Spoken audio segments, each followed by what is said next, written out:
Booyah! Welcome back, everybody. Another Tuesday night chat with the Muskrat, Mr. Creole catfishing. What's going on, my Cajun brother? Oh, I know what's going on. You've been feeding your face. Yeah. I cooking on Kelly's channel on the Bug Experience. I just got done the last 15 minutes eating what I cooked, and now to add insult to injury, I got to watch you fish. Well, I mean, watching you eat all that good stuff, I guess we're about even. Yeah. I think we can call it even. I love shrimp, man.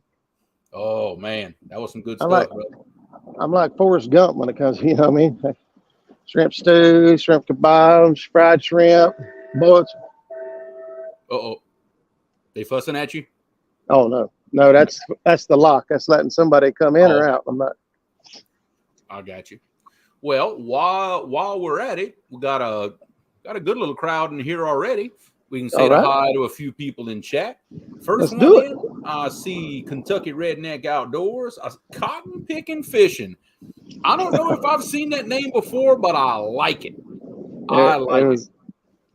That's a good one. Yeah, that is a good one. I like it. Uptown Chrissy Brown. What's going on, Miss Chrissy? I see Hawk Catfishing in the house, Mr. Harold Bolton, Brian B, channel member Brian B. Thank you, Brian. Thank you, Brian. And also Mr. Harold, Miss Chrissy, also channel members. What's going on? Love you guys. And hammocks. Do swing rods hang out at Pickle Park? We just may answer that question later on. Stay tuned for the answer to that. What's going on, Chris? Let's see who else we got. Catfishing with Cause. Miss Brenda. What's going on, Miss Brenda? Miss Brenda now has been added to the roster of the ladies call-out tournament that's starting Saturday. We're going to talk a little bit about that later on in the show. That's right. Yes.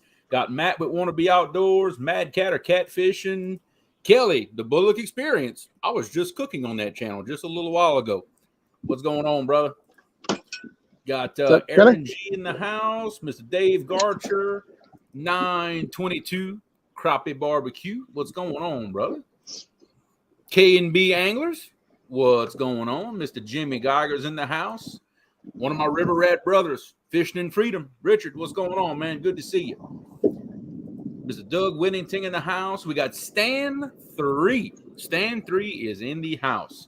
James River Fisherman Extraordinaire. What's going on, Stan? Let's see who else we got in the house. You know, right when I think I'm getting caught up, we got more people coming in. I love it. Great. That's a great problem to have. Oh, yeah, that is a very good problem to have. Miss Becca can't do this show without her. What's going on, Miss Becca? Good to have you in the house. Good, but you just don't want to. Yeah, I know, right? Greg Burgess, one of my Louisiana brothers. What's going on, man? Freddie, Mr. FOA himself. What's happening, Freddie? Good to have you in the house, my man. And, of course, the one, the only, your friend and ours, Mr. Catfish and Crappie. Mark, what's going on? What's going on, Mark? Let's see. And rounding out chat, it looks like, well, I say rounding out chat. Here we go again. Randall Rhino Outdoors. There you go, Randall. Good to have you in the house, man. Hope you're doing good. Yes, sir. Welcome, Randall. War Pig. I almost missed him. War Pig. He won't let you. Brother? What's up, Bill Hopper? A fellow monster hunter. That's right. Carolina Catfish. What's going on, man? Good to have you in the house. I see P&B Catfishing, Mr. Paul Boyd. I see the Pretty Bunch in the house, which another local to my living. I'm assuming the MN means Minnesota, but living Minnesota outdoors. What's going on? I believe.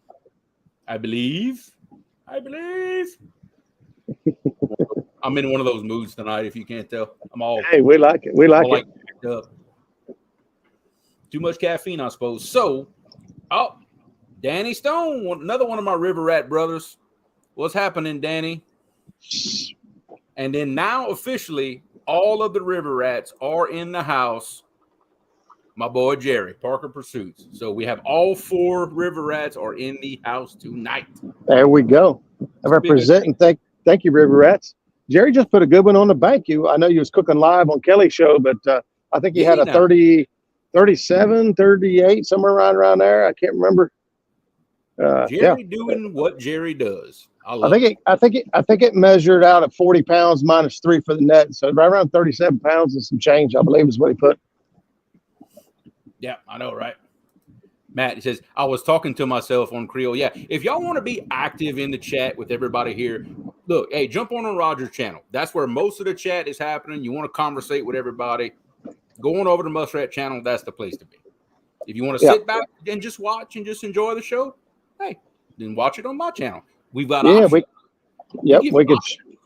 We like to share the love a little bit, give Jeremy some watch time. So if you got it on the big screen TV and you're just kicked back tonight and pop some popcorn, Jeremy's channel would be great. Great opportunity to help him out. But if you want to jump in on the fun and throw a little smack talk, ask some questions, and just be part of the community, well, we'll leave a lot on for you right here. Yeah, there you go. Mr. Marty Bardo, Facebook user. That's on your Facebook, Roger. How's everybody doing? North Mississippi Catfish Club in the house. What's going on right there? Well, I don't know what's going on out here. I got out here first thing, jumped on about, 5:30, 6 o'clock, jumped on the show with Greenwell. And man, we had put 4 or 5 fish in a boat right away. And then it just been ever since. Hey, look, sometimes that happens. You know, I've got certain spots that it's the same thing. You hit it at the right time, the action's really hot for like an hour. Then all of a sudden, like you hit a switch, boop, they just move on out. Yep, that's it. It happens. Miss Melissa, I was gonna try to move and find us another spot for the live show, but I decided just to wait it on out, see if they move back on in here. Gotcha. Trophy Seekers Outdoors. Daryl, what's going on, brother? What's up, Daryl?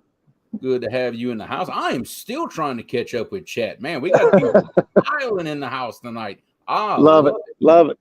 I love it. 76 people in the house so far, and we hadn't even started talking about fishing yet. We hadn't even got to the good stuff. That's right. That's good, man. James Fox, what's going on, man? Good to have you in here. What's up, Bink? Man, I can't wait to get Bink show. Bink's tournament coming up here next month, man. I'm looking forward to it. Sold out. Right after the show we had, they sold out. All seats are sold. If you snoozed, you lose. It's gone. You got to wait till next year. And you all right, War Pig? Hey, that's the river for you. Hot 1 minute, cold the next. Yes, sir. That's just how it is. You got to be there when it's hot. That's all. Hey, I'll tell you, for those of you that were watching on Greenwell's channel, I'm throwing whole skipjacks out here. Now I'm not throwing the giant ones, but I'm throwing whole skipjacks out here like I'm still in Alabama. And I caught one. It was I don't know what I said it weighed, 12 or 13 pounds on a whole skipjack. Hey, I've done the same thing. I've thrown whole ones that were like maybe 12, 14 inches long and caught a 10-pounder. Yeah. I'm like, what were you? It's like a dog chasing a car and he finally catches it. It's like, what are you gonna do with that? Yeah. That don't stop them though. They'll still hit it. JG Hill, what's going on, man? Good to have you in the house. JG Hill. Stonefly 71. Man, we still got people piling in. 82 people in the house. I seen Trey Stroop also jumping in the chat. Yeah. Trey, thanks for stopping in, brother. Yep. So the barge or the siren you heard a minute ago apparently was letting a barge out of the lock. I got a barge come sneaking out the end of the lock down there. So that's what all that noise was about. But so, Jeremy. Yo. We're talking about fishing ledges, and I don't know about you, but I love fishing ledges. Why? Why do we like to fish? Why do you like to fish ledge, Jeremy? Do you like fishing ledges, first of all? Well, ledges are catfish highways. That is literally that's how they get around. Okay, catfish don't just swim around, oh man, just all over the place. They look like a deer uses a trail. Catfish use that ledge as a trail, and we're going to discuss exactly what we're talking about when we say the ledge, because I have some little tools here that we're going to use. Y'all might remember some of this stuff from last time. I know it. I'm excited. When we talk about a ledge, I'm going to do a little drawing first before I put it up on screen. That way it looks like I'm ready. You know what I mean? Oh yeah. So, and here's the thing to think about ledges too. A ledge doesn't have to be like a big drop off, right?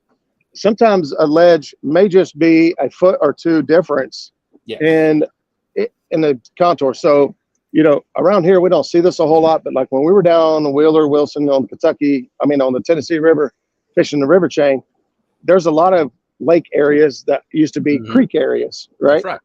So creeks have, the old channels, the old beds. And when you come across them, sometimes it may only drop a foot or two, but you'd be surprised how many fish will get in the extra foot or two as opposed to running around up on top.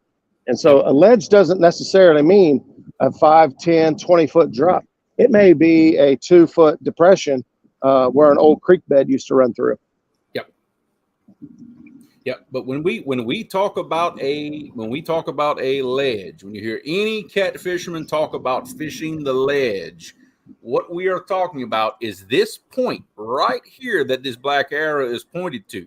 This is your surface. Right. This is the surface of your water here, and brown is the bottom. That'll be the theme for the show here. But you've got a spot where your bottom changes depth, and it makes this slope. Where the slope meets the bottom of the river channel again, this corner, if you'll have it, that is the ledge. That is the point that those catfish use to travel back and forth, just like a highway. They will literally get down and put their whiskers against this side right here. That's it. And use it to get around. So when you have active fish moving through an area, that is the spot they are going to use to move through that area, which is why so many bank fishermen try to throw out as far as they can to try to get their baits against that point. Yep. Now, something that Roger has talked about so many times is using what's called a swing rod. Now, what in the world, pray tell, is a swing rod, you may ask?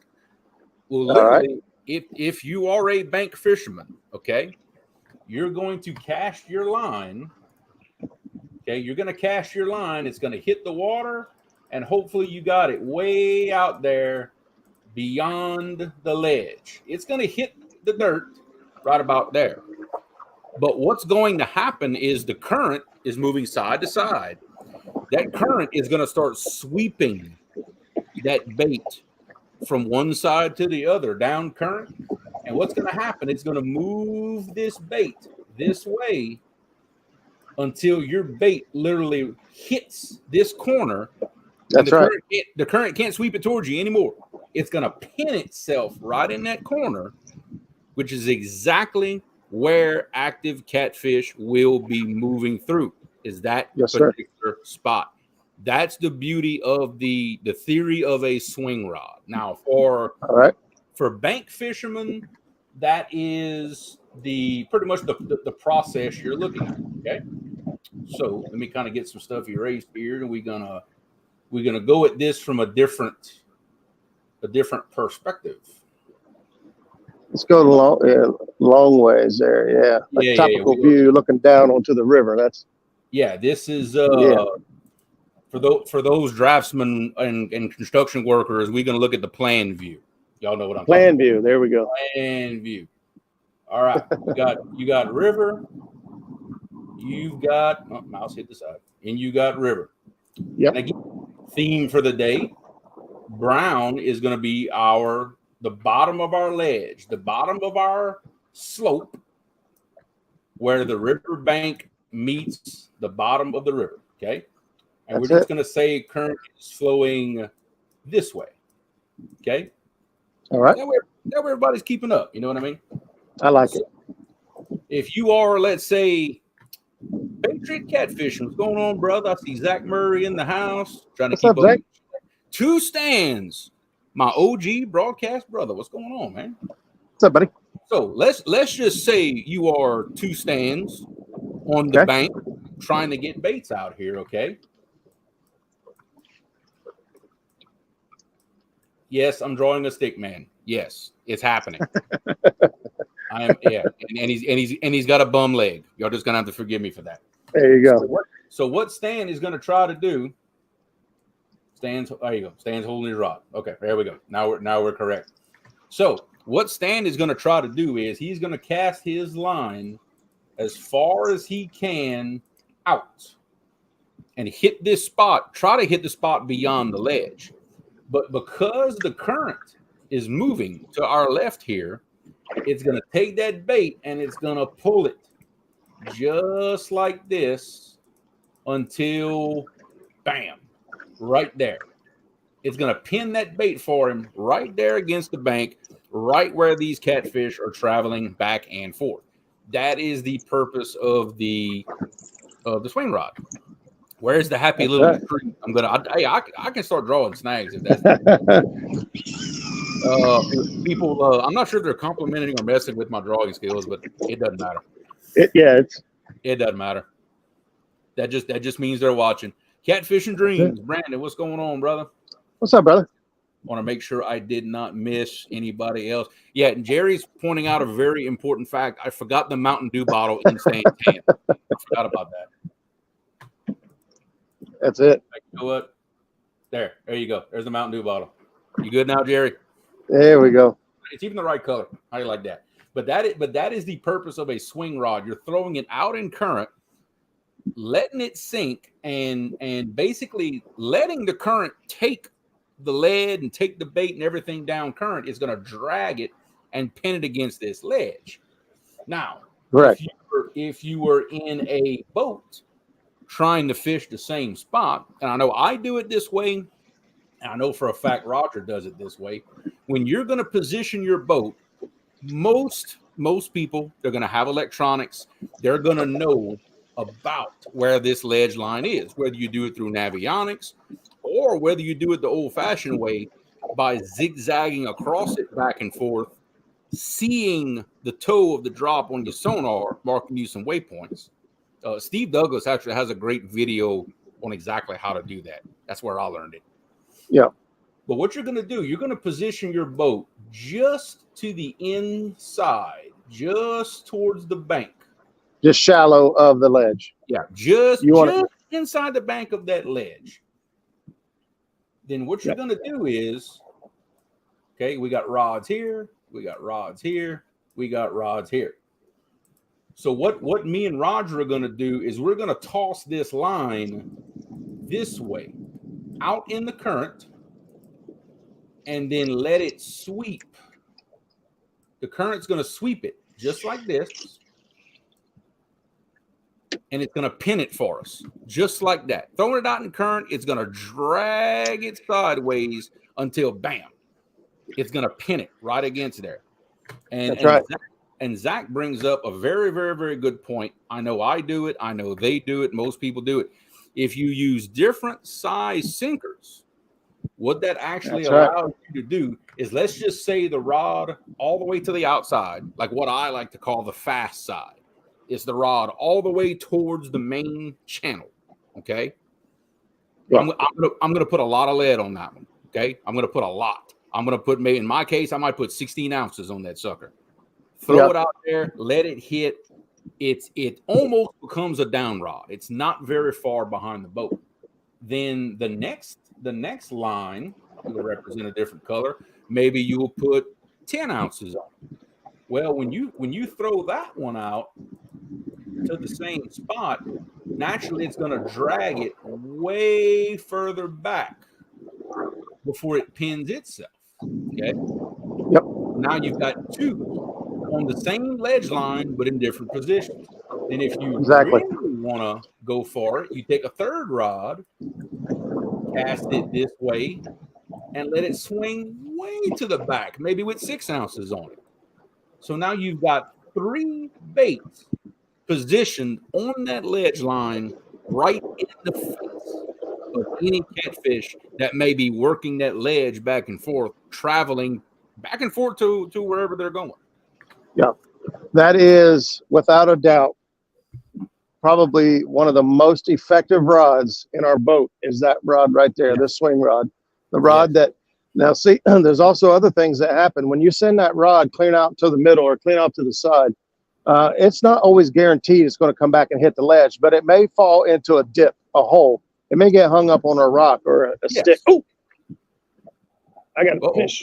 Oh, got a fish. Speaking of that, he got a fish. Fish on, baby. We're gonna give Roger a little solo layout, reel in a fish. See, now it's a fishing show. Now it's a fishing show. As long as it's a little guy. I could feel him.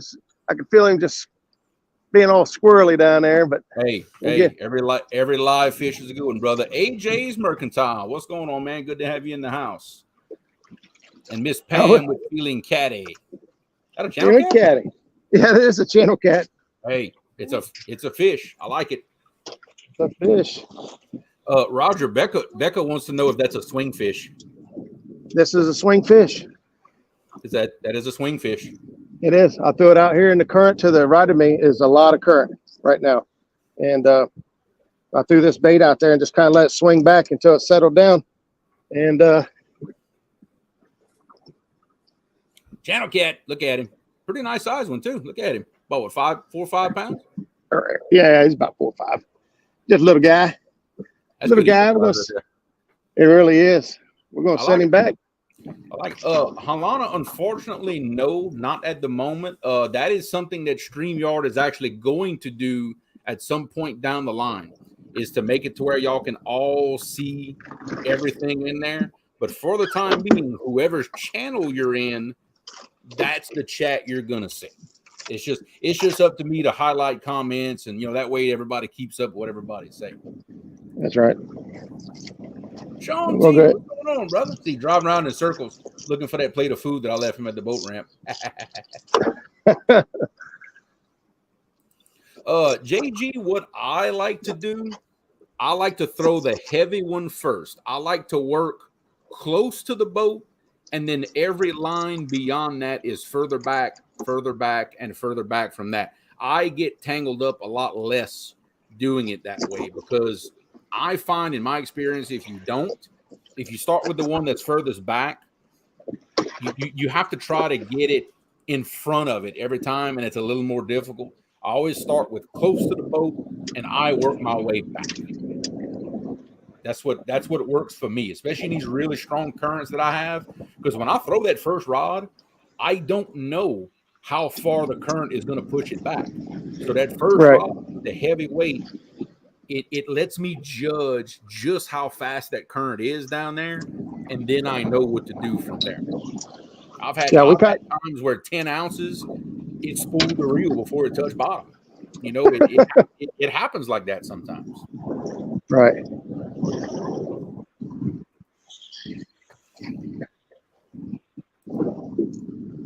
But it all depends on the current you're in, how fast it is. The depth of the water is a major player in all of this. The deeper the water, of course, the more line you're going to have to go, the more lead you're going to have to use to pin those baits. Now, you don't want to use too big of a lead to where the current doesn't drag it over against the ledge. You want to use you have to experiment to get away with. That's right. You got to experiment with it a little bit. So if you throw straight out 90, so we're talking about casting straight out 90 degrees, all right, letting that thing hit the bottom, and then it's going to start working its way down. So your rod's going to start bouncing and bopping, and it's going to be, for new people doing it, it's going to be kind of exciting. Like, is that a bite? And it's the bait trying to find a place to settle down. Now, if it just rips straight back behind the boat and it's right behind you, then too light of a weight. You're going to have to go bring it back in, go a little heavier, try it again. And you just kind of play with it until that thing's just kind of, what we really, really like to see is a bait that will stop for a minute, and then like within 2-3 minutes, boom, it's starting to move again. And then boom, it stops for a minute, and then boom, it takes off moving again until it finally finds a resting place. Like I said, sometimes you may find a little pocket or a dip, or it may hit a rock or a log or something that's with that structure or that's cover, and that's fine. But then, if it doesn't find any obstructions, it's going to sweep back along the ledge, and that's a great place for it to hang out. And then once you figure out that weight, it all depends. So like you showed earlier, we throw a lighter weight, but I throw it farther, right? So it comes back in behind that first one. Yeah. And then I'll throw one, maybe the same weight, but I may throw it even farther out, and it's going to come back and do the same thing. And you're going to have that area covered up, and your bait's going to basically find locations promising for fish hanging out. And, that's the whole idea behind it. People always ask, well, I bet you get hung up and lose a bunch of them. You really don't lose a lot of them. It's really no more. Yeah, it's really no more. I think I got another fish. Yep. Oh, I think he just quit. Never mind. Yep. From Facebook, Roger, we got Mr. Ted Ellenbecker in the house. What's going on? Ted Ellenbecker. Hold the press. Yes. You talk about the guru of bait presentation right there in the house. He should be teaching this class, not me. That's exactly how I feel right now. I just got nervous. I'm like, oh man, I don't know. Right. I'm sitting there. But as always, one of the things we always try to say here on this show is, we like to share our personal experiences. Yep. Rod going down buried. Oh, there we go. Another fish on. Yep, this is a fishing show now, folks. Whoa, hang on. Nope. We didn't want that. Hang on. Give Roger a little solo layout, and we can kind of answer some questions while Roger reels in a fish. Let's do that. JG, you're not really floating the bait. Now, the example I'm going to give you is for me in a really fast current, but I will throw that rod 90 degrees right out the side of the boat, right towards the middle of the river, and the second it hits the water, I'm letting line out, letting line. Like I'm trying to give it slack line, like no tension at all, because I want that bait to hit the bottom as quickly as I can as it's being pushed behind the boat. Right. I want it to hit that, and you'll feel it. You'll feel it hit the bottom. But the second it hits bottom, you just put your thumb on that spool, and you'll literally feel it start to get dragged over towards center before it finally comes to rest. But that's what works for me, especially in fast current. If your current's not that fast, mile and a half an hour or less, then you can get away with just doing a normal 45-degree cast and letting it hit. Right. That must be a decent fish, Roger. It's not. I'm right here at the dam. I got a lot of current. Oh, I got you. So size matters catfishing. What's going on? He's actually pretty small. I'm trying to get him out of this other line. He's doing everything in his power to get in it, and I got him out of it. That's angling right there. Yeah, he's a little guy. He ain't much bigger than the channel cat, to be honest. Mm-hmm. No, JG, absolutely not. If you got any kind of current, that bait ain't getting muddy. I promise you. No, this technique only works in current. This isn't something you can do in a situation that. Boy, he got all wrapped up in another line. I don't know what's going on here. Oh, they will definitely do that. Let me tell you, they will most definitely do that. He got rowdy. Yeah, it happens. Let's see. Let me do some erasing right here while Roger takes care of his fish. And he hit it like a big boy. I thought I was in for a treat. I don't know why nobody ever calls me except when I'm live. When I'm live, everybody I know calls me. Yeah. Somebody say, "Oh, I forgot. When's that show of yours?" I think it's the same time for 3 years. Yeah, it's like yeah. I think they do that on purpose. I really think they do. He's a wild one now. Let me tell you. I know. Look at him. Calm down, little fella. Make him famous, Roger. Make him famous. There he goes. That little blue cat just having some fun up here. I'm going to send him home. Yep. Send him home. Yep. Go get your grandpa. Tell him I'm up here looking for him. Tell him I called him ugly. I want to see him. Yeah, I want to see his face. Now I got to fix this mess. I got a mess. So, did we have a question there about the swing rod? And I think I was trying to say, we share things that we found along the way that either we have picked up from other people. We try to let everybody know that our thoughts and processes aren't the right way or the only way to do things. They're just some of the things that we found along our way that work for us and scenarios.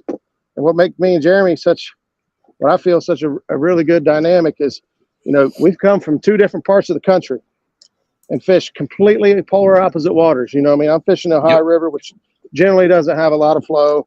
It generally doesn't have, monster fish. We got our own struggles down here, but, Jeremy deals with massive flow.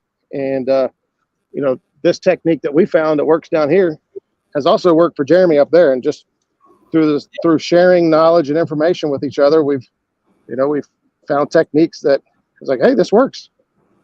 Yeah, absolutely. Now I have to adapt my style, whereas Roger can put a swing rod out with 4 or 6 ounces of lead. There's times where I've got to put 20, 24 ounces of lead to make it hit bottom, and that current will still drag it over to the side, believe it or not. It's just I have to adapt it for my waters, but the principle still works, and it does not matter if you're bank or boat. The principle still works. You want it to hit bottom beyond the ledge, further away from it, and let the current drag that bait against that ledge. That's right. That's the whole premise of what we're doing.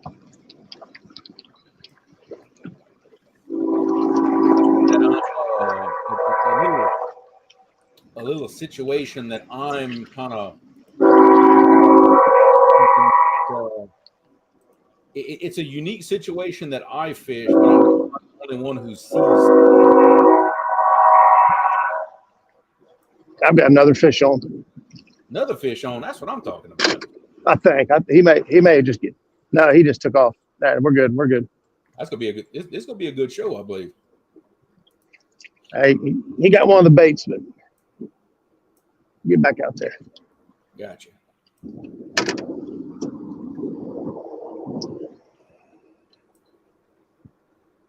We're using our fresh Alabama skipjack. We're just kind of using it up. We was going to freeze it, but we decided we'd go fishing a couple of days, and now it's like, now it's 2 or 3 days old, and you're like, we've kept it on ice and always keep the drain open on your bait. Never let your bait sit in water. Yep. And keep fresh ice on it constantly. Keep the drain open to make sure it never has water standing on it. And so we decided we're just going to use it up instead of freezing it. Yeah. I mean, still, a couple of days on ice, there ain't nothing wrong with that slicker, I promise. Yeah, they're hitting it. They are liking it. Hey, Mr. Ted, I appreciate it. That is a big compliment coming What's from up? you, man. Anytime you are welcome. I mean, any information you can share with us in chat, come on up with us. Hey, I appreciate it, brother. Thank you very, very much. Hey, I missed that comment. I need to know. I need to hear that. Yeah, he says, gentlemen, I have a call to take coming up. First time with you. Thank you for sharing the info. Great format. Great show. Well, man, thank you, sir. Thank you. It's like, you know what? Kill me now. I'm happy. Kill me now. Just kill me now. I'm good. Come on back anytime, buddy. I guarantee you. Miss Becca. Big old super chat. $52.34. She says, all this knowledge, I never get enough. My sponge brain is soaking it all up. Well, that's what we try to do. I appreciate it, Becca. Thank you very much. And Becca, you don't have to do that. She hit us both, Roger. Hey, she gets you too. Yep. Becca, hey. I look, I don't even know what to say, Becca. I appreciate it. Thank you, Becca. That means a lot. Absolutely, it does. We absolutely love doing this. We love trying to share, and one of the biggest compliments we get is when somebody tells us, hey, I really enjoy watching it, or hey, I tried that and it worked. It was awesome. Yeah. But the super chats, they help keep the lights on and gas in the boat. So thank you so much. We do appreciate it. And yeah, buddy. Now, Stan makes an interesting point here. They say that from the bank, they actually do it a little bit of the opposite as we do it in the boat.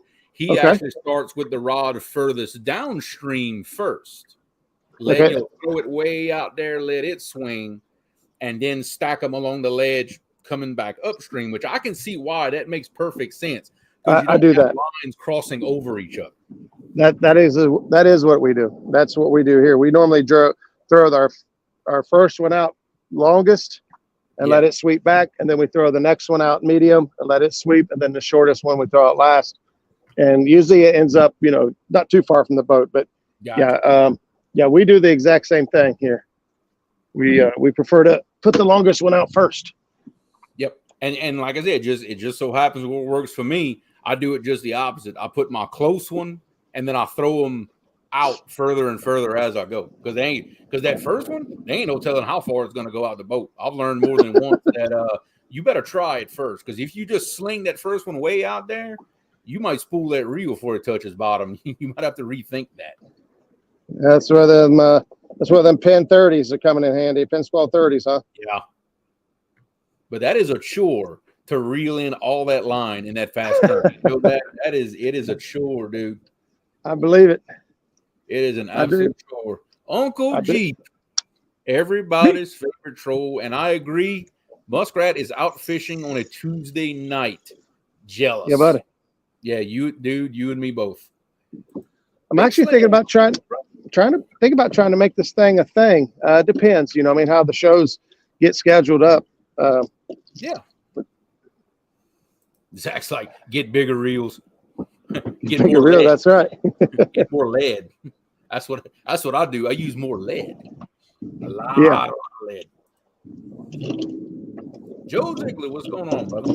Yeah, while Roger's getting set up, I kind of wanted to demonstrate a unique situation that I run into sometimes. Now, what y'all are looking at, this is two different views, okay? I've got a side view up top, and I've got a top view down here. So a situation that I fish all the time, okay, and this is in that big hydro dam where I catch a lot of fish at.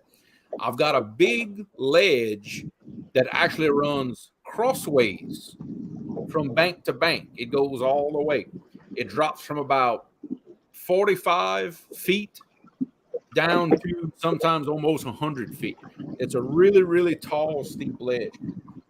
So the top of it right here where my mouse is, this is 45 feet of water. And this down here at the bottom of the ledge, it could be, 80, 90, sometimes 100, just kind of depends on what's going on.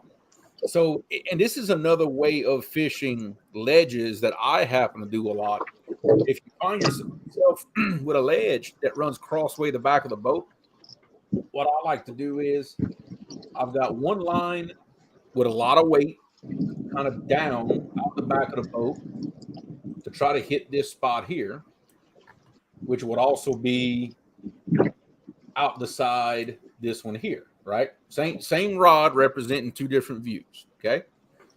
The second rod, we'll do a different color. I'm going to try to throw it, but have it pinned about halfway down that ledge. And the way I'm doing that is I'm actually throwing this rod out the side and letting it pin here, right? Remember, swing rod. And then with that third rod, I want it all the way as close as I can to the bottom of the ledge here. And I'm doing that by throwing it out in the current and letting it swing.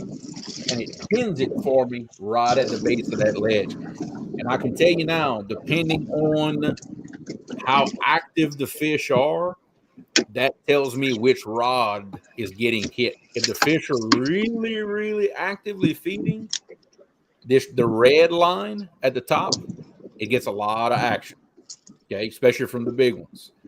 When the fish are less active and just kind of belly on the bottom and not wanting to move too much, that's where this green rod comes in. Because what these fish do in my particular instance is these fish will actually travel up and down this ledge just like this.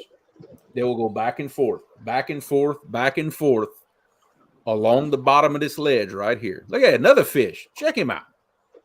He just wanted to stop in and say hi. He's telling Jeremy, you're doing a fantastic job with your artwork there, buddy. I like to look at. He says, I like ledges. I hide ledges. Hey, there you heard it straight from the fish's mouth. Where else do you get that? What other do you get? That's right. what other show can you go on and the fish will tell you what they want? Yes. Yes. 100%. 100%. You've always heard everyone say, listen to the fish. Yep. Right? There you go. Right here on Muskrat Adventures, you're finding out what the fish want. They Yep. want to run ledges. Yep, 100%. And it has been proven to me so many times that these fish in my area, they will actually travel the bottom of this ledge across the channel from bank to bank. They'll cross it back and forth, constantly looking for bait, because a lot of times in this area, what they'll do, they don't just take a rod down straight behind the boat. They take a rod down and go sideways. And that has proven to me over the years what these fish are actually doing. In fact, if anybody remembers the 1-versus-1 that I fished with J-Dog, when I had the fish take the rod out the back of the boat, and then 10 minutes later, I got the rod back, this is exactly what happened.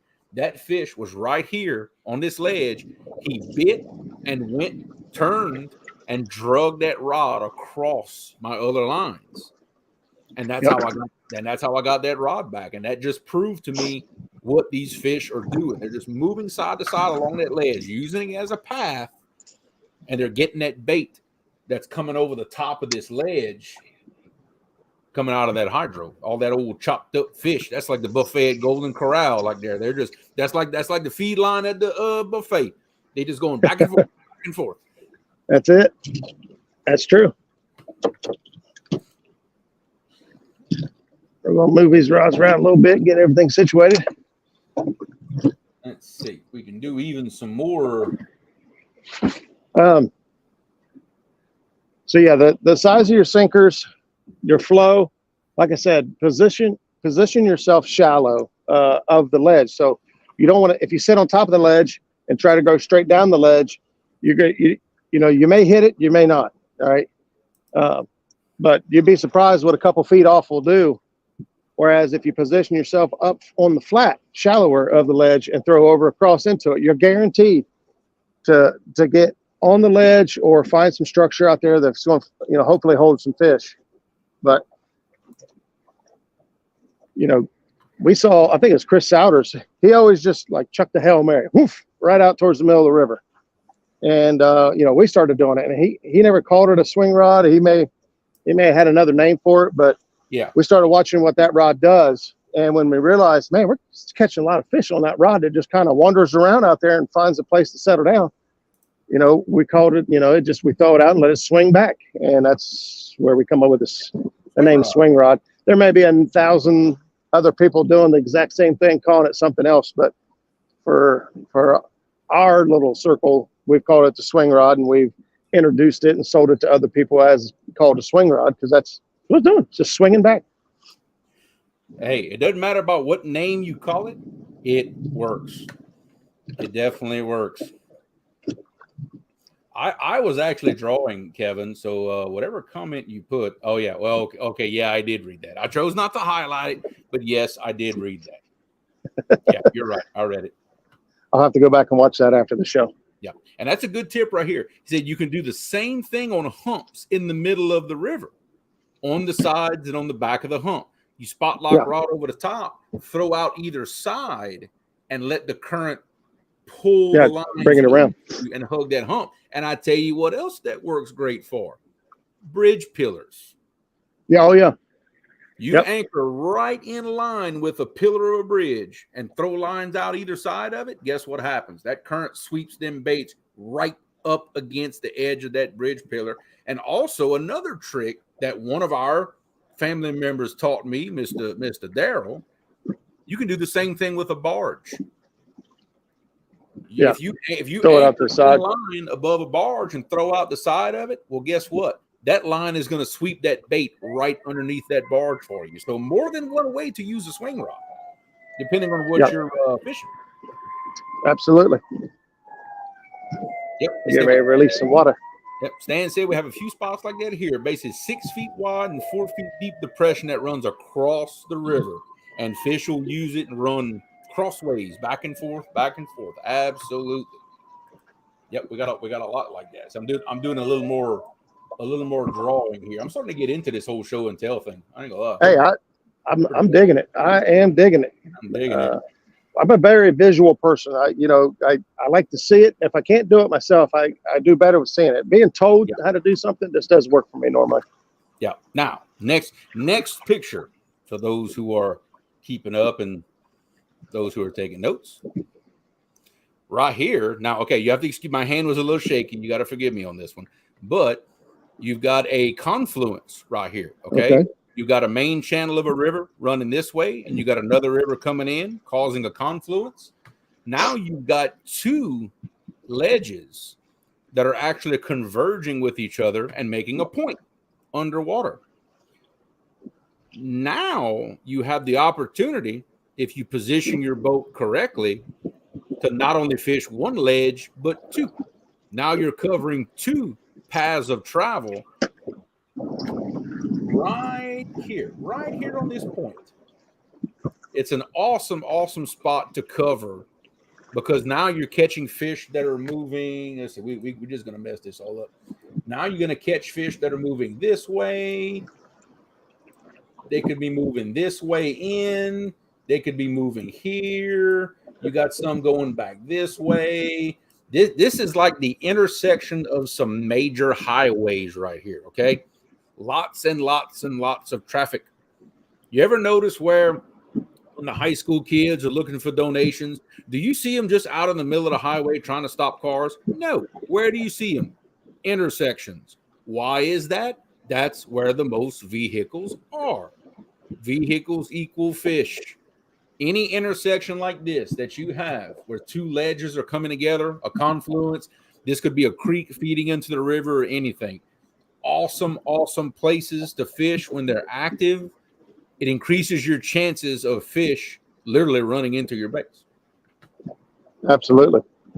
And that's where you got a lot of time and experiences. That right there, that is your go-to right there. If you can just take a picture of that little circle is where Jeremy's at most of the time. Yeah, that is that's where I do.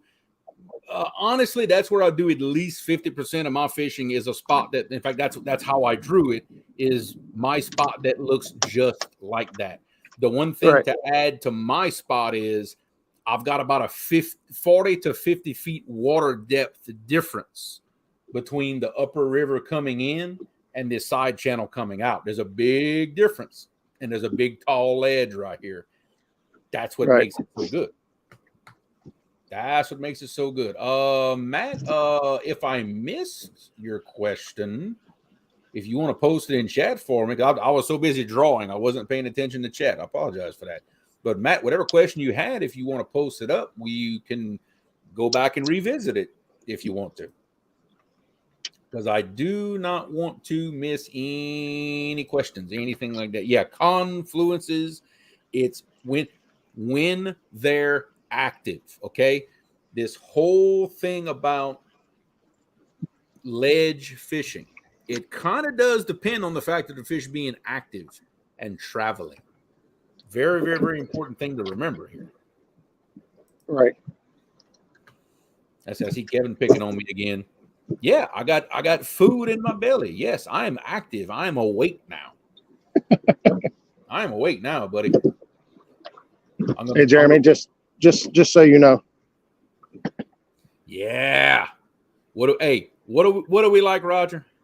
I like big baits, and I cannot lie. Nobody can deny. I came up with a good one earlier on Greenwell's channel. What's that? It says, "You down with big deep V's? Yeah, you know me." Yeah, that is a good one. That is a good one. Very, very easy to mess that up on a live show, though. You got. I got a fish on. I got a fish on. Oh, got a fish on. Hey, I got a fish on. Fishing show here. We don't just talk fishing. We catch fish. Well, and that's the thing we like to try to do is, catch fish. But we try to be a show that we're going to talk about it. And I don't think I got the fish.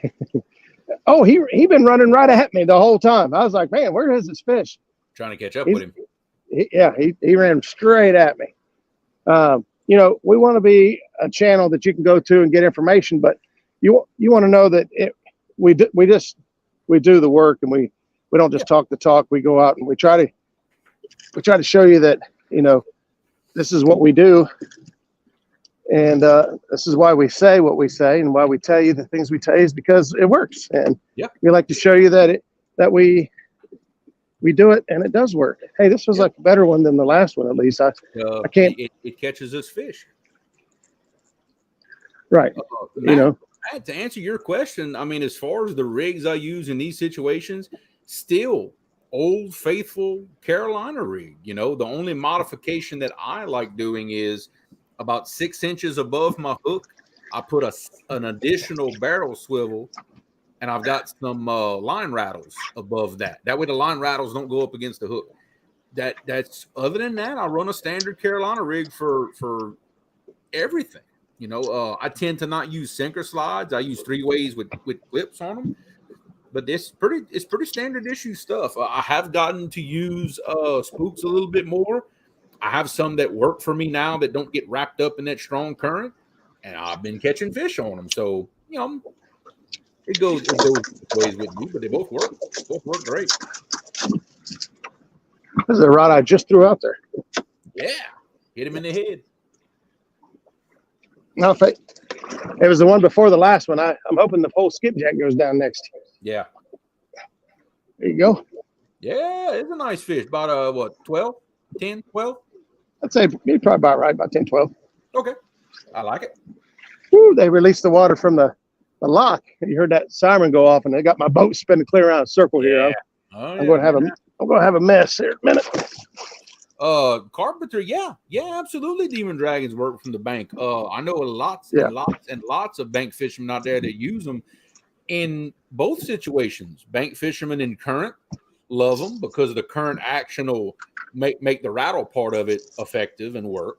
And then guys fishing lakes from the bank use it for the flotation to keep their baits off the bottom. So yeah, absolutely. I will say this though, in strong current, not really getting much of a flotation action out of it because that strong current it'll pin it down. You're using it more for the rattling at that point and not the flotation. Yeah, and honestly, for most floats, there are some giant ones out there that are doing a pretty good job. For the most part, if you're using a demon dragon, you're getting a little bit of flotation and a lot more noise. Of course, if you have one of these, you can float a big old bait with one of these. These are one of the. Are you talking about the mumbo jumbo giant? Oh my God! Yeah, I'm talking about these decommissioned submarines that Freddie has on the market now. This will float a really big bait. I will tell you right now. I don't know if y'all can get the gist of how big this thing is. This is it next to a 12-ounce Mountain Dew can. Look at this. This thing's huge. It's huge. Huge. It's huge. Huge. But if you want to float a big old nasty bait, holler at Freddie. He will hook you up.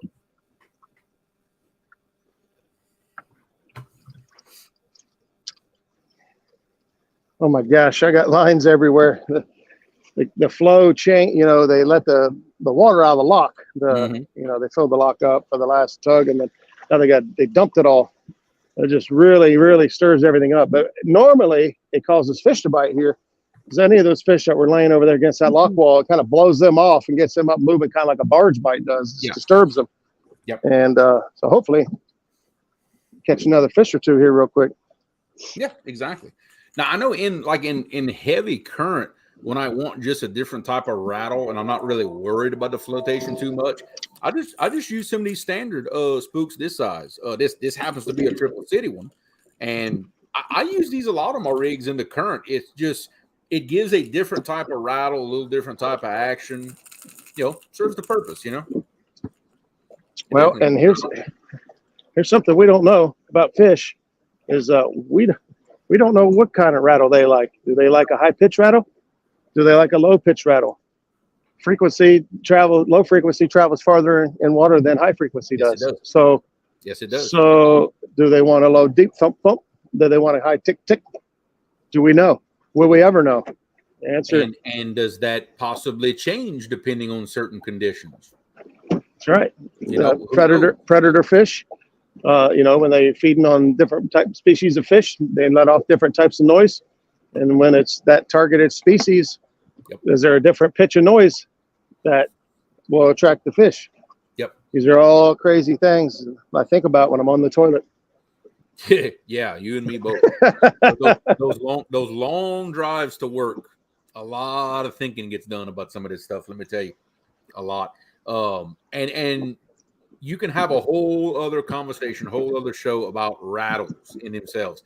Oh, now, yeah. do you need a rattle to catch fish? Absolutely not. No, you don't. People catch fish all over the country, me included, with a standard run-of-the-mill Carolina rig, a swivel, a leader, and a hook. Okay? It catches fish. Now, I will say this from my experience. I catch more fish on rattles than I do without. I do. I'm a big believer in if it works, use it. If it don't work, don't use it. Simple as that. I don't go for gimmicks very much. But you know what? I catch more. I usually run half and half. I run half my rigs with rattles and half without. The half with the rattles always seem to outperform the ones without. It's just if I catch one fish on a trip, he's gonna hit one of the rods with a rattle on it. That's my observations. But hey, that's how it is. I believe in them. I believe they help me catch a couple of more fish. So I'm gonna use them. And I agree too. And I've used this several times, but I'll say it again. My thought process behind the rattles, regardless of name, brand, or size or style, is I feel like the fish are curious. The rattle kind of gets their attention, and they might kind of come over and wonder what the heck that is. Yeah. And then your bait does the rest. Fresh bait, obviously, we preach it all. Kind of like what I've said before. If you heard a tapping coming from the kitchen, after a while, you're like, what the heck is that? And you're going to get up and try to go see what the heck it is. You get to the kitchen, and there's a fresh plate of chocolate chip cookies just come out the oven, and you're going to forget all about that tap. You're going to say, yeah, I'm going to eat one of these cookies.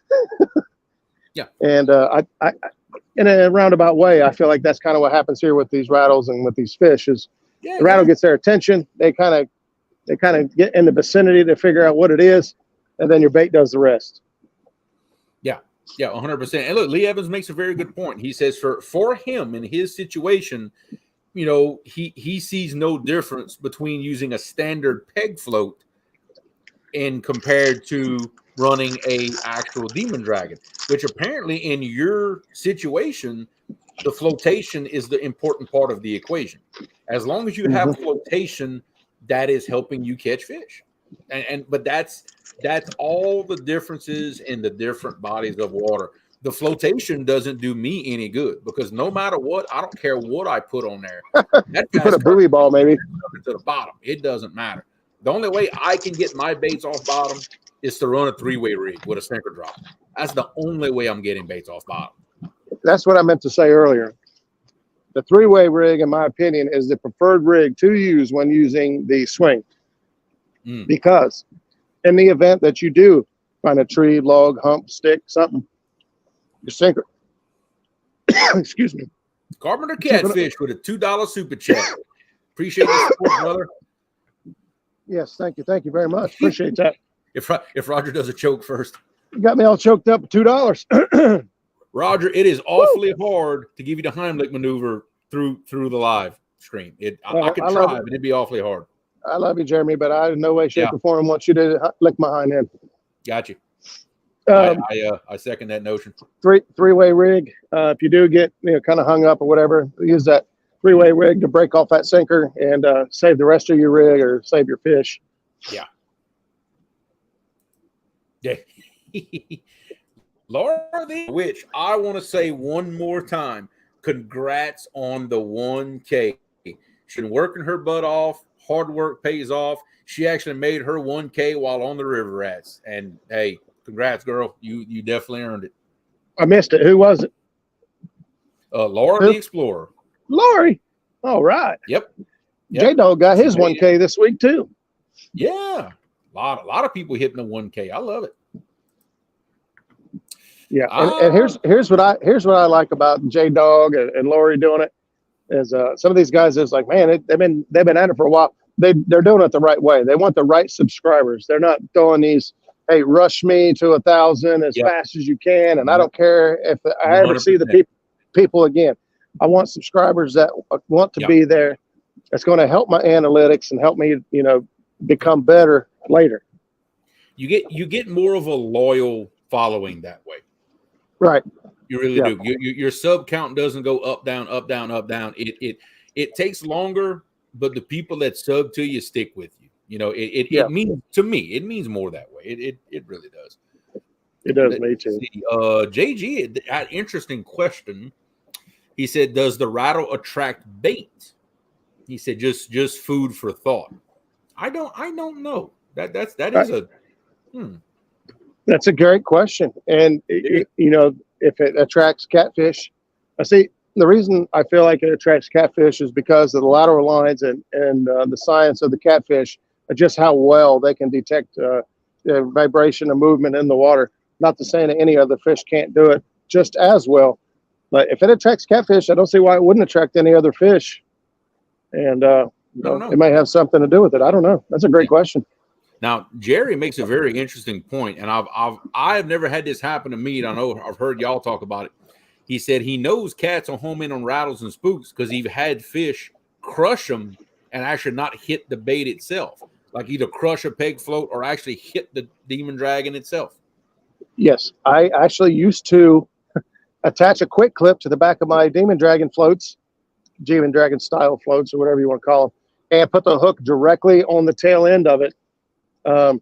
Problem was, I felt like I missed more fish. I felt like when they hit, they got that demon dragon or got that float in their mouth, Yeah. and when they go to take off, just them pulling on it didn't give the hook time to get set. I feel like, just a split second that was gapping their mouth, the hook slipped. Could So be. I always want about a 4 to 6 inch gap between my float and my hook. I feel like that gives enough room for the fish to grab the bait and the hook and not be, I feel like I lost more fish, but I definitely have seen my peg floats come in crushed and demon dragons come in scraped up where a fish grabbed a hold of them. Yep, as Fred says here, he said he's had 3 of his jumbo spooks already with the paint gone. He said you can see the tooth pad marks. Yes. Yeah, and see, those things are so big, they probably are trying to eat them as a food source. They're like, man, I eat that son of a gun there. I ain't got to eat for days. Yeah. Now, here's, and this is just coming from my mind, terrifying, but I know. Just work with me here. Do you think it's a possibility that, especially with a bigger fish, when they come up to the bait, when they open their mouth, they're actually inhaling everything. Do you think when they inhale it and bite back down, that's how they get that spook in their mouth, that they're just inhaling the whole thing? And that's why they crush it? Yeah. Yeah. I'm not 100% sure if they're hitting all of it, the bait and the spook and all. I'd imagine with their hunting abilities, they're able to pinpoint their target more precisely. I'm going to say they're hitting the spook. I'd say they're hitting the spook as a predator. Like they're actually deliberately hitting it. Yes. Yeah, very well. Yeah. Yeah, I feel so. You talk now. I think this is more for flatheads because the flatheads are, a very sight fish, right? They ambush predator, apex predator. They attack from below. But you talk to bass anglers who catch flatheads all the time on crankbaits and whatnot because, it mimicked a shad or mimicked something, another live bait fish. And then flatheads, they just see a fish and they attack. The taste and smell and stuff is also part of their arsenal, but their vision and their ability to detect movement and vibration. You get a lot of guys that catch, nice fish on fast lures and even crappie jigs because they see it and they eat it, regardless of taste and smell. A great example of that is kayak catfish, right? So Justin Johnson, he uses that fly and it floats below the whatever. Well, he's been doing live scope. He's been taking that fly and he's been casting that fly at catfish and catching them, blue cats. Yep. All right, with a fly that has no scent, no flavor whatsoever. That's They're right. only hitting it on sight. So I think their precision, their ability to attack accurately is a lot more specific than what we imagine. Yeah, and I think too, water depth and water clarity, I think is going to play a lot into that. In shallower water, cleaner water, I think those fish use their vision a lot more than, let's say, in my situation, in 100 feet of water that you can't see 6 inches into. Yeah, see, light penetration supposedly ends, and I'm going to assume this is all based on clarity. Mm-hmm. Light penetration doesn't go beyond 30 feet. Yeah. So after 30 feet, the visibility and the fish's ability to attack based on presentation or presence, I think is quietly diminished. Vibration, on the other hand, could still be effective. That's right. Yep. Which they can feel all that. They feel vibration. There's studies that show that they actually, almost like sharks, that they can sense the minute little electrical signals that anything alive actually gives off. They're one big sensory organ: taste, vibration, sight, electrical, everything. Everything. Yeah, one of the things that I picked up from Epic probably 2 years ago was the fish's ability to pick up electromagnetic or electro currency in the fish's nervous system. So a fish being alive and the electrical pulse going through their body and their nerves, the fish can detect that. And even when you cut a live bait, even if a bait dies, it still has nerves that are able to be detected for up to 2 hours after it's been cut. So a lot of people say, I catch flatheads on cut bait all the time. If it's really fresh cut bait, and I'm not saying you can't catch flatheads on any cut bait, because that's we both know that that's false. Mm-hmm. But I'm going to assume that most of them are being caught on fresh cut bait, and that electrical pulse is still in the meat, and the flatheads are able to detect on that. Yeah, 100%. I mean, I haven't caught many. I'll be the first one to admit that, but every yellow cat I've caught so far on rod and reel, every one of them has been on cut bait. But oh, really? Yeah, I have yet to catch a yellow cat on a live bait. I have not. Now I can count on both hands the ones I've caught. Now don't get me wrong. I don't target them hardly at all, which I'm hoping to change that. But the ones I have caught have been on cut bait, but it was fresh. It was really fresh cut bait. Right.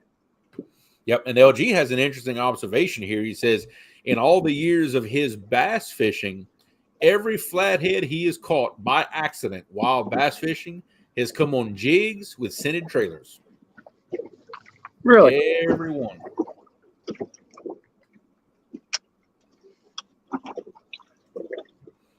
Yep. Fish use their lateral line to detect the movement of vibration, orient themselves towards prey, and then strike it. Even blind fish, which a lot of us catfishermen have seen catfish that are blind in either one eye or both. I've seen it quite a few times. Dad caught a big one this past winter, 59. He was blind in one eye. That didn't stop him from hitting that bait, let me tell you. Didn't slow him down a bit.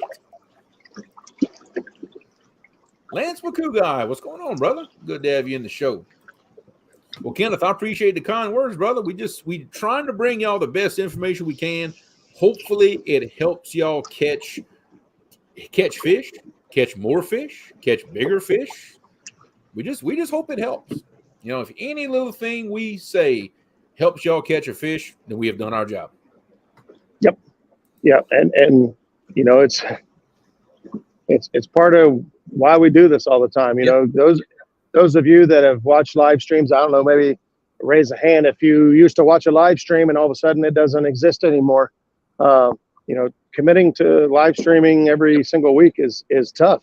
Yeah, that's why there's not a whole bunch of people that have done it for a great length of time. But the thing that keeps us coming back and wanting to do it every single week is the comments that we get. People saying, "Hey, man, I enjoy it. I never thought about that," or "Hey, I did what you said and it worked." Those are the things that make it worth stopping what you're doing every week, talking about a show. Like, what are you going to do this week? I don't know. What do you want to do? Yeah, I don't know. And I don't know what it is about Tuesdays, but why is it on Tuesdays? Because I got a little thing at work. They let me leave a little bit early to come do this. Every Tuesday something has to happen that almost makes me late for the show. I don't know what it is. Every other day of the week goes great. Tuesdays, I don't know. Something's got to happen on Tuesdays. I don't know what it is. It's I don't know. I don't know, buddy. I can't tell you that one. Sent me a wild idea that I'm trying my next trip out. Uh-oh. That's the kind of stuff I like, Freddie. Yeah, I know it. Don't you tease me with a good time. He's gonna make me look at my phone now. Oh, go ahead. No, I have it. When I take it off of Do Not Disturb, it'll come up. There you go. People were blowing my phone up. Yep. Well, Roger, we already past 8 o'clock. Can you believe that? We burnt through this. Woo. We burnt through this so fast. Monty Sheets, what's going on, brother? What's up, Monty? Just in time to see the end of the show. That's right. In time.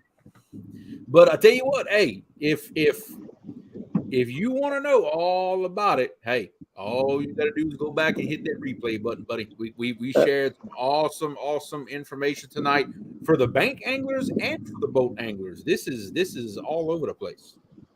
Yeah, this technique is good for all different types of situations, scenarios, and you never know when you're going to need it. And it's just another tool in the toolbox, as we all say. It's not something you can use all the time, every time, but it's something that just one time you might be like, hey, you know what? I want to stack baits along this ledge down here and see if it works. And a show would not be complete without my wife trolling me. Hey, of course. It wouldn't be complete without her trolling me. And thank you, Laura. And I might be in the doghouse because I cooked something that she doesn't eat. Oh, that might be. She don't like shrimp. So. Oh no. No, she does not like shrimp. Can you believe that? I don't understand. I don't know. I married her anyway, despite the flaws. But what are you gonna do? Well, if I wasn't in trouble before, I'm in trouble now. Yeah. You opened that one up. Yeah. If you see a very large object flying across the room towards my skull, yeah, then that kind of tells you. Well, I think I don't know if I'm going to go try another spot or not. I don't know if I want to call it a night or. Man, I caught some fish. I want to catch a gooder one. I think you need to. I mean, I would say upsize the baits, but you're already fishing with donkey baits. I've got a mixture. I've got some smaller baits out there just to have some fun and be entertaining. But I've got some monster baits out there too because I'm looking for monsters. Yeah, you got to have a little variety. Nothing wrong with that. Oh, before we leave, guys, this weekend. Yes, the ladies call out challenge. Y'all do not want to miss this. The smack talk has been, to call it epic, fire. Doesn't even do it justice. It has been awesome. I have been Saturday morning, 8 a.m. Eastern. The first installment of this tournament is going to be on this channel right here. Well, my channel on your channel, Fishing, and Miss Christina Dunnigan will be co-hosting with me. Ooh, that's going to be a good show. And then after that, Saturday afternoon, I wish I had the thing pulled up right here. What I actually showed. I know. I'm not prepared. Channel. Yeah, I know. I'm not prepared either. But we're gonna have three rounds of tournament action this weekend. One Saturday morning, one Saturday afternoon, and one on Sunday. Y'all do not want to miss this. Sunday afternoon will be right here on Muskrat Adventures. Yes, which I am fishing Sunday afternoon against the one and only Miss Paula Smith. Paula Smith, that's going to be a good one. I'm fishing out here Saturday with Miss Chrissy Brown, quite possibly in this exact same location. And I know for a fact, I want to say it's Saturday morning, perhaps, that one of our favorites, Mr. Chris Souders, is fishing. Uh-oh. How'd that happen? He got called out. He got called out. So Chris Souders is participating in this tournament that we're doing. So yeah, they drove some big names into this. I'll give Tanya some credit. I know she's had some help, and so I don't want to be rude, but Tanya has put a lot of work into doing this. Yeah. I appreciate, I talked to her this week, and she was a little short on the money that she was trying to raise for the medals for each winner of each battle.